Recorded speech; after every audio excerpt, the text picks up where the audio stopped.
옆 사람 보고 한번 인사할까요? 새해 복 많이 받으세요. 다시 한번 인사합시다. 새해 행복하세요. 모든 사람들이 다 행복을 원합니다.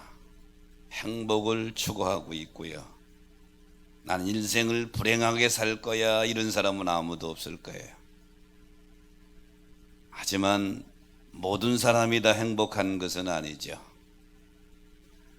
가만히 되돌아보면 행복은 큰 것에서 있는 것이 아니라 중요한 키는 말에 있는 것 같아요. 말을 어떻게 하느냐에 따라서 행복할 수도 있고 불행할 수도 있는 것입니다.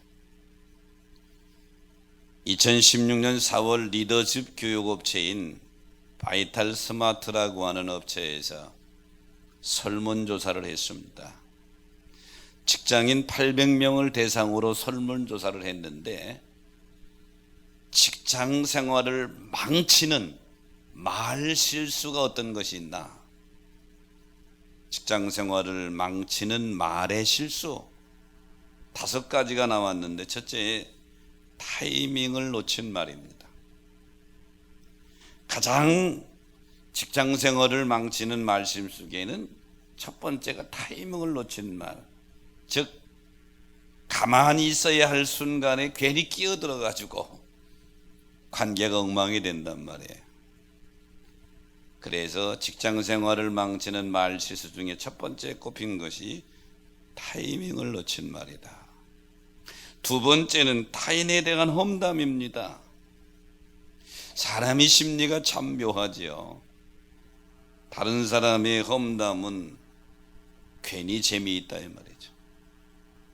그래서 험담을 하고 험담에 동참하지만 내가 떠난 뒤에 내 험담을 들은 사람은 또 나를 험담하게 된다. 그래서 직장 생활을 망치는 말 실수 중에 두 번째는 타인에 대한 험담입니다.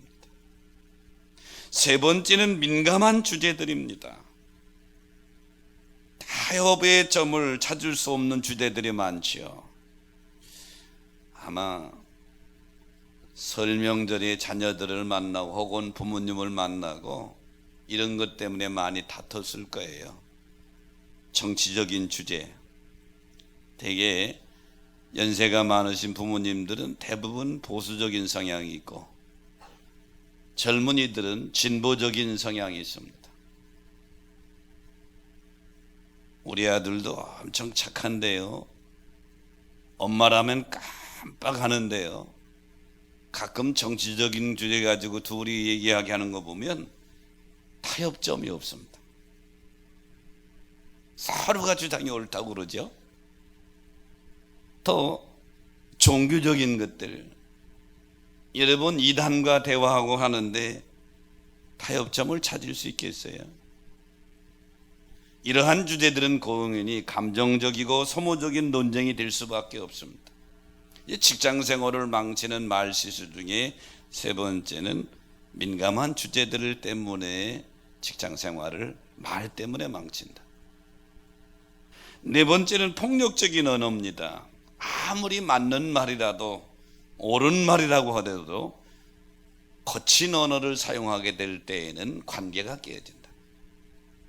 아무리 옳아도 인격적인 모욕감을 당했을 때 관계가 좋을 리가 없죠.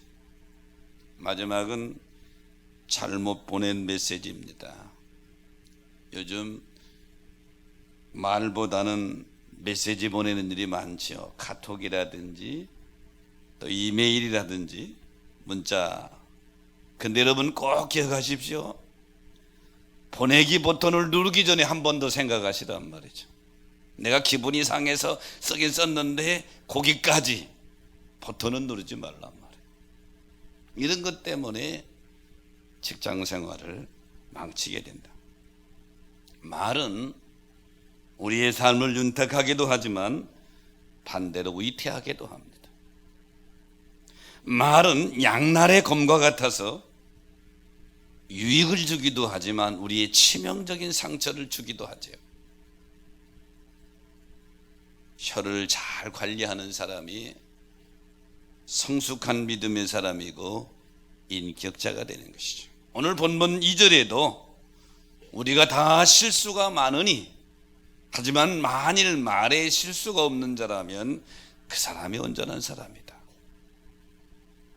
오늘 야고보는 본문을 통해서 구원받은 성도들의 언행이 어떠해야 되는지를 가르쳐주고 있는데, 저는 오늘 본문의 말씀을 가지고 혀에 관한 교훈하는 제목을 잡아봤는데요, 혀에 관한 교훈의 첫째는 혀는 배의 키와 같으다. 본문 4절에 보니까 지극히 작은 키로서 사공의 뜻대로 운행한다.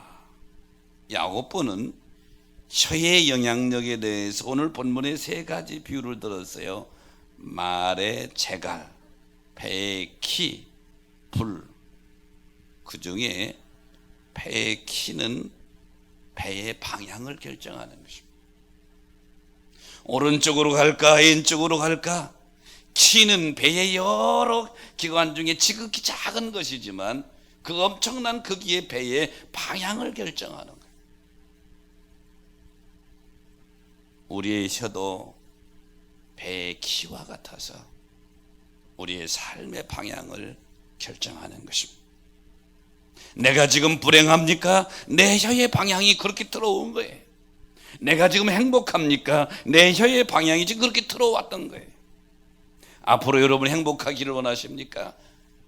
혀는 내 삶의 방향을 결정한다. 그래서 오늘 본문 4절에 배를 보라, 그렇게 크고 큰 광풍에 밀려가는 것이지만 작은 키로서 사공의 뜻대로 움직인다. 그러므로 사랑하는 여러분, 내 삶의 방향을 결정하는 혀, 배의 키와 같은데 행복하게 여러분의 삶이 이어지도록 잘 사용하시기를 주의 이름으로 축원합니다.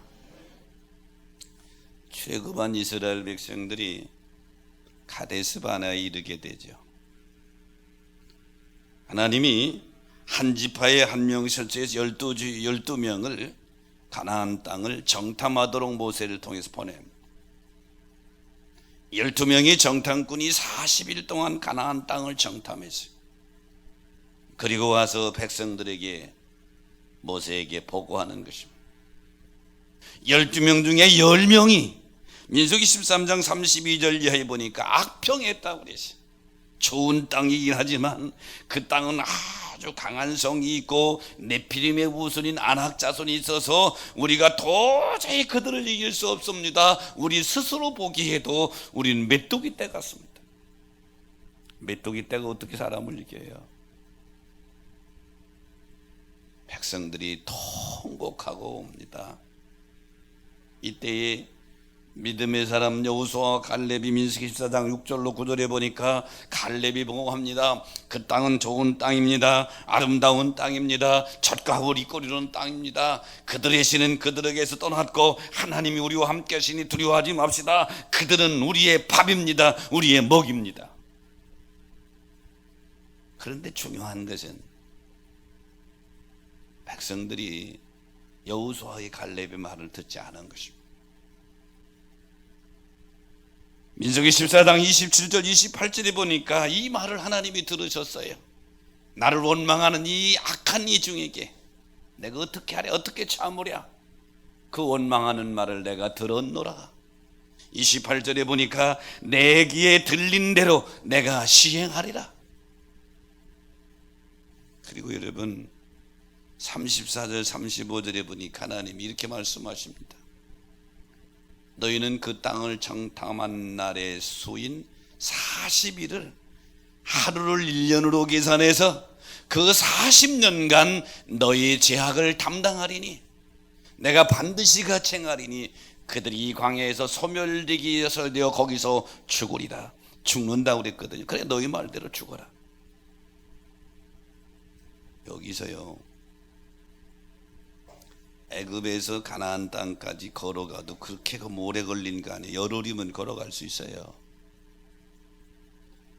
비행기로 가면 1시간이고요.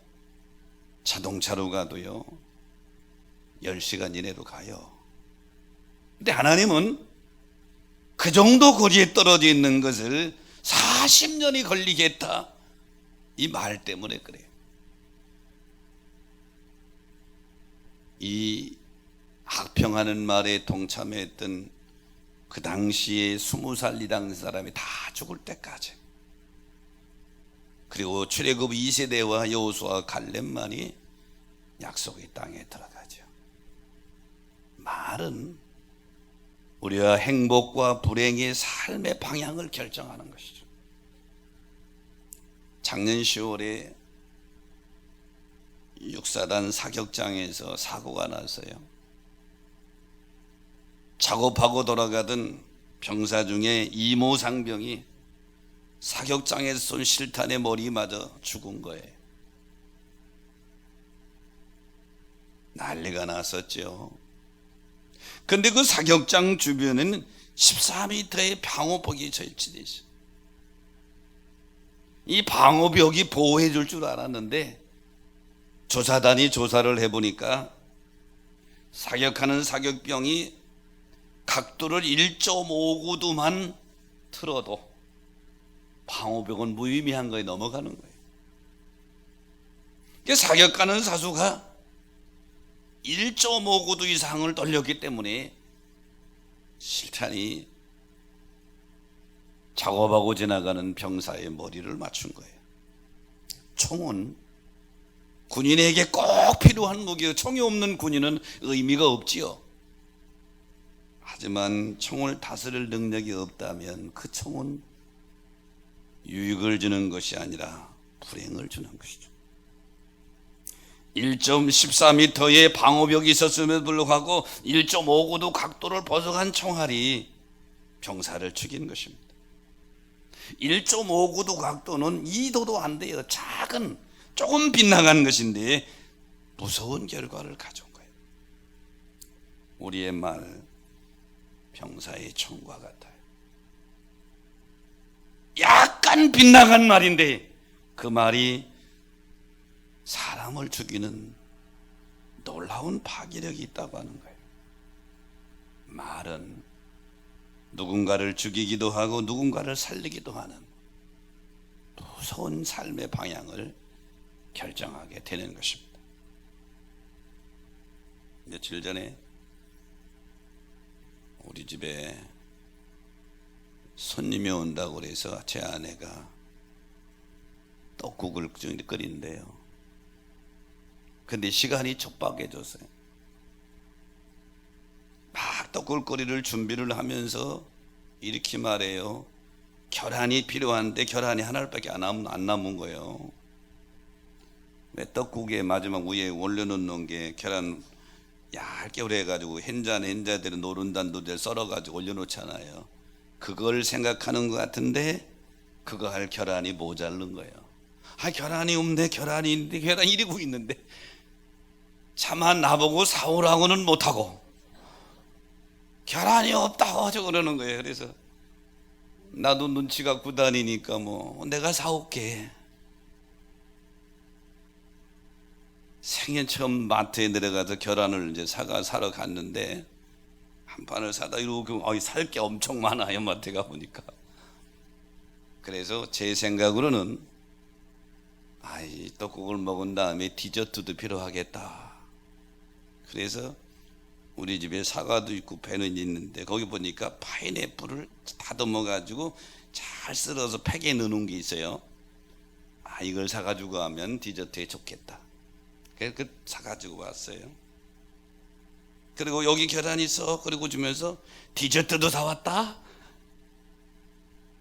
근데 제 아내의 말, 디저트 할 거 많이 있는데 왜 사왔냐는 거예요. 마음이 어때요?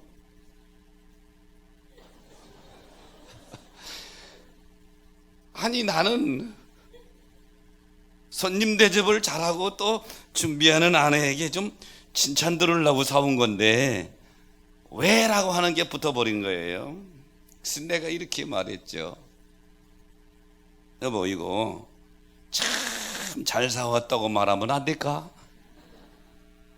그렇게 눈치 빠른 제 아내가 그때서야 아이고 잘 싸웠어 그러더. 그때 내가 말 한마디에 마음이 상했는데, 그래 너 잘났다 그러버리면 엉망진창이 돼버리는 거죠. 혀는 세치밖에 안 되지만 우리의 삶의 방향을 결정합니다. 나를 불행하게도 하고 나를 행복하게도 합니다.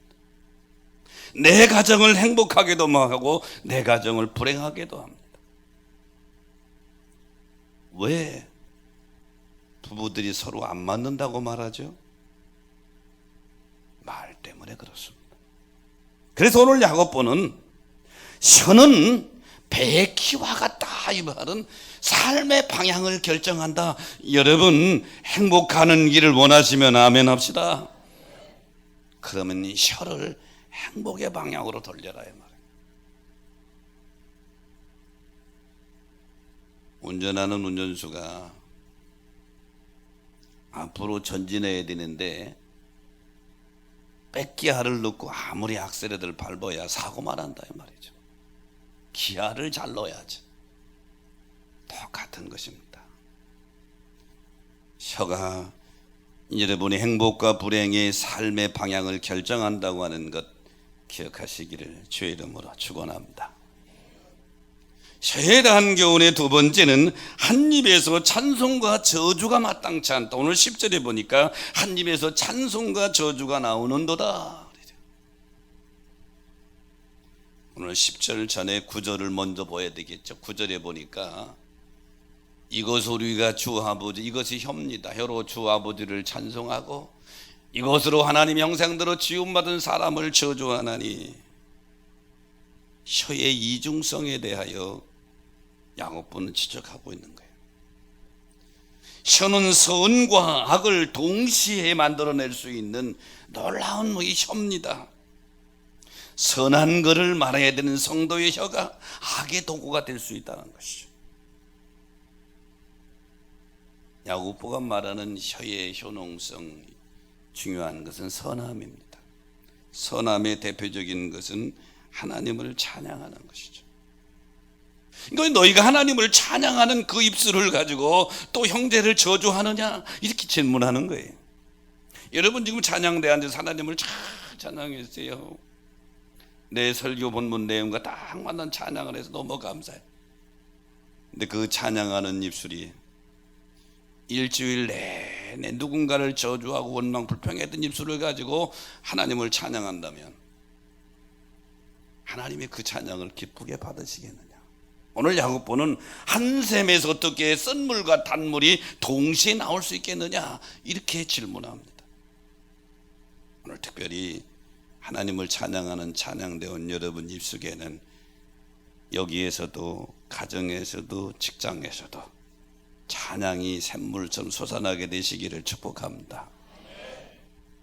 그래서 다윗은 시편 52편 15절에 이렇게 고백합니다. 주여 내 입술을 열어주소서, 내 입이 주를 찬양하며.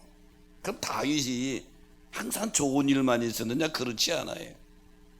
여기에 있는 우리보다 더 힘들고 어려운 일을 많이 당했습니다. 대표적인 거가 시편 34편이면 다윗이 블레셋 왕 아비멜렉의 몸을 피신해 갔을 때의 위기를 만났습니다. 다윗을 알아본 거예요.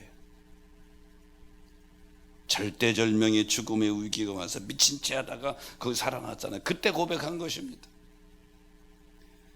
1절로 4절에 보니까 내가 여호와를 항상 송축하며 내 입술로 항상 주를 찬양하리이다.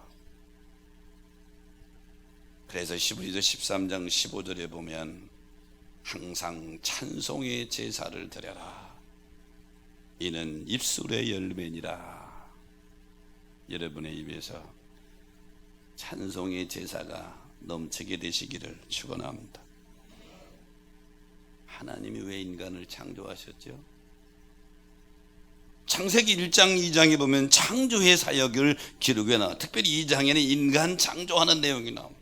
2장 7절에 보니까 하나님이 땅의 흙으로 사람을 지으시고 생기를 그 후에 불어넣으셨다. 무엇으로 인간을 만드셨고 어떻게 창조했다고 하는 내용이 나오는데 왜 창조했느냐는 창세기 2장에 나와요. 우리가 물건을 만들 때 다 목적이 있는데 하나님 인간을 왜 창조하셨느냐? 이사야서 가서야 이 부분을 증언합니다. 이사야 43장 21절에 보니까 이 백성은 내가 나를 위해 지었나니 나를 찬송하게 하려 함이니라. 하나님 인간을 위해 창조해 하나님을 찬송하라고 창조했다는 거예요. 오늘 이 예배에 나온 여러분, 하나님의 창조의 목적대로 여러분의 혀가 찬송의 도구가 되시기를 주의 이름으로 축원합니다. 겨울철에 가장 조심해야 될 것이 화재입니다. 화재는 불로 인한 재앙을 화재라고 그러죠. 추운 날이기 때문에 난방을 많이 하다 보니까 자칫 잘못하면 화재 나기가 쉬워요. 하여튼 근본 겨울에 대형 화재가 많았잖아요. 제천에 스포츠 센터 화재 사건 29명이나 죽었잖아요. 밀양의 세종병원 화재, 아이고 더 많이 죽었어요. 그래서 불운을 화마라고 그럽니다. 우리에게 불행을 가져다 주죠. 우리 인생 전체를 송두리째 태워버리죠. 산불이 나서 온 산을 태우는데 그 산불이 처음부터 큰 게 아니에요. 담배봉투 하나가 산을 다 태워버리죠. 서울특별시 소방재난본부에서 서울소방안전 작품 공모전을 했습니다. 초등학교 5학년짜리가 대상을 받았는데요. 저 작품입니다. 여기서 신도초등학교 5학년 박주원 어린이 작품인데요. 짧은 글 하나를 빼면 모든 것을 잃는다. 불 하나 조심하지 못하면 인생 전체가 망가진다고 하는 이런 의미, 우리 마음을 꽉 찌르죠.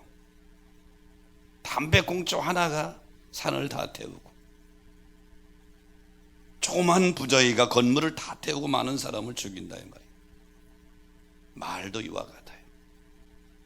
불은 육체의 삶을 망가지게 하지만 말은 우리의 마음을, 우리의 영혼을 망가뜨립니다. 그래서 본문 5절 6절에 보니까 보라, 얼마나 작은 불이 얼마나 많은 나무를 태우는가. 혀는 곧 불이여 불의 세계라. 우리 삶의 수레바퀴를 불사르는데 지옥불에서 나는 것 같다. 날마다 혀의 위험성을 인지하고 여러분의 혀는 하나님을 찬양하는 입술이 되기를 주의 이름으로 축원합니다.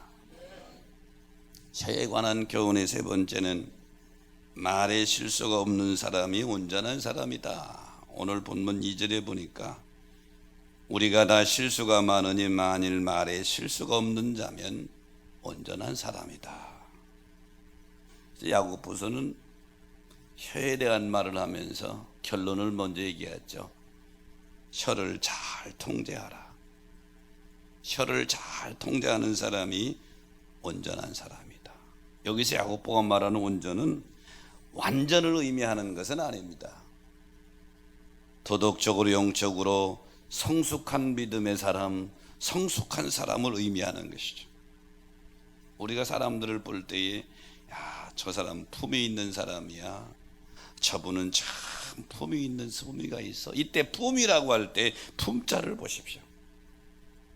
입구자 3개가 모은 게 품자예요. 이 한문에서 품위가 주는 의미가 뭡니까? 사람의 품위, 품격은 말에 있다는 겁니다. 말을 어떻게 해서 그 사람이 품이 있는 사람이냐 품이 없는 사람이냐 결론이 나는 것이죠. 그래서 오늘 본문 2절에 우리가 다 실수가 많다. 8절에 보니까 혀를 능히 길들일 사람이 없다. 그런데 2절에 다시 보니까 말에 실수가 없으면 온전한 사람이다. 사랑하는 여러분, 혀를 잘 관리해서 성숙한 믿음의 사람으로 성장되시기를 축원합니다. 마태복음 5장 48절에 주님은 하늘에 계신 너희 아버지 온전하신 같이 너희도 온전하라. 이 온전이 완전을 의미하는 게 아니에요. 성숙한 모습. 근데 그 성숙은 말에서부터 출발한다. 사무엘하 6장에 보면 다윗이 나라를 통일하고 그동안 천막에 있던 하나님의 언약궤를 다윗성으로 모셔옵니다. 다윗이 하나님을 뜨겁게 사랑하는 사람이니까 얼마나 기쁜지 몰라. 그래서 하나님 언약궤 하면서 막 춤을 추면서 살이 드러나는 것도 모르고 춤을 추면서 하나님의 언약궤를 옮깁니다. 이 모습을 다윗의 아내인 미갈이, 사울왕의 딸이죠, 미갈이 창으로 내다보면서 업신여깁니다. 무시합니다. 사무엘하 6장 16절에 보니까 심중에 그를 업신여겼더라 그랬어요. 무시한 거죠. 아이고 저렇게 천하게 왕이 채신머리도 없이 이러는 것이죠. 미갈은 자신의 기준으로 자기 남편인 다윗을 함부로 판단한 것입니다. 우리도 내 기준으로 다른 사람을 판단할 때 얼마나 많은지 몰라요. 내 기준이 결코 옳은 것만은 아니에요. 옳을 수도 있지만 아닐 수도 있는 거예요. 그런데 미갈이 속으로 다윗을 업신여겼을 때는 아무 일도 일어나지 않았어요. 속으로 업신여기신 마음을 겉으로 털어내서 혀로 말했을 때에 이게 문제가 되는 거예요. 사무엘하 6장 20절에 보니까 다윗이 언약궤를 다윗성에 옮기고 자기 가족들에게 축복하려고 집에 들어오니까 미갈이 참지 못하고 토해냅니다. 방탕한 자같이 천한 계집들 눈앞에서 몸을 드러내는 게 이렇게 악평을 한 거예요. 다윗을 공격했죠. 이때의 성경은 어떻게 기록되죠? 23절에 보니까 그러므로 사울의 딸 미갈이 죽는 날까지 그에게 자식이 없으니라. 이 당시에 사회적인 배경에 여인이 결혼해는 자식이 없다고 하는 것은 저주받은 인생으로 인식되는 그런 시대입니다. 아들을 낳지 못했죠. 미갈이 마음속으로 자기 남편 다윗을 업신여길 때는 이런 데가 나와요. 우리 똑같아요. 어떤 상황, 누구 인간관계에서 마음속에서 저 사람 왜 그래? 이 사람이 왜 그러지? 하고 내 기준으로 볼 때 참 기준 이하일 수 있어요. 네, 여기서 더 나가면 안 됩니다. 이것이 혀로 표현됐을 때, 말로 나타나게 됐을 때 무서운 결과를 가져오는 거예요. 생각하는 것은 누구도 막을 수 없어요. 생각나는 것은 어쩔 수 없다 이 말이죠. 미갈도 거기서 스톱했어야 되는 거예요. 말로 표현됐을 때에 다윗에게 치명적인 상처를 주게 되고, 하나님은 그런 미갈에게 자식이 없도록 하셨다. 그럼 우리는 모든 상황 속에서 마음에 움직이는, 마음속에 생각나는 것을 그대로 혀로 표현하면 안 된단 말이에요. 여기서 혀를 관리하게 될 수 있는 능력이 인격인 줄로 믿습니다. 이게 품이라는 거예요. KBS 아침마당을 진행하는 김재원 아나운서 유명하죠. 얼마 전에 책을 펴냈습니다. 마음 말하기 연습이라는 책을 펴냈어요. 김재원 아나운서는 책의 결론으로 이렇게 말하죠. 생각나는 대로 말하는 것이 아니라 더 잘 말하기 위해서 고민하고 노력해야 한다. 참 이 김재원 아나운서는 말을 이쁘게 잘하죠. 김재원 아나운서는 이 책에 쭉 얘기하면서 현대사회는 관리의 시대라고 정의를 했습니다. 관리하는 시대다. 자신의 삶을 잘 관리하는 사람이 많은 영향력이 있고 의미 있는 삶, 승리하는 삶을 살 수 있다. 맞는 말이죠. 취업을 앞둔 학생들은 스펙 관리를 합니다. 학점 관리를 하고요. 다른 친구들과 경쟁해서 앞서가려고 어학연수도 하고 관리하는 거예요. 결혼을 앞둔 자매들은 예뻐지기 위해서, 더 예뻐지기 위해서 피부 관리를 하죠. 좋은 사회생활을 원하는 사람들은 인맥 관리를 합니다. 건강한 삶을 위해는 모든 사람들은 체중 관리를 하고요. 안정적인 생활을 원하는 사람들은 재테크 관리와 질병 관리를 합니다. 한마디로 김재원 아나운서의 말대로 현대 사회는 관리의 삶이다. 근데 김재원 아나운서 한 가지 꼬집어서 말합니다. 사람들은 정말로 관리를 많이 하는데 가장 중요한 관리를 잃어버리고 산다. 그 중요한 관리는 언어 관리다. 그래서 사람들이 다 중요한 관리 다 하는데 가장 중요한 언어 관리를 안 한다는 거예요. 행복하고 의미 있는 삶을 살기 위해서는 나 자신의 언어 습관을 관리해야 될 줄로 믿습니다. 현대인들이 정작 중요한 언어 관리에 등한시한다. 그리고 말하기를 나는 원래 이렇다고 말합니다. 나는 원래 이렇다고. 그리고 자기 언어 관리를 할 생각조차 안 하는 것이죠. 그리고 상대방이 이해해 주기를 원합니다. 근데 우리 속담에 가는 말이 고하야 오는 말도 걷다고 그러죠. 여러분 산에 가서 소리 질러 보세요.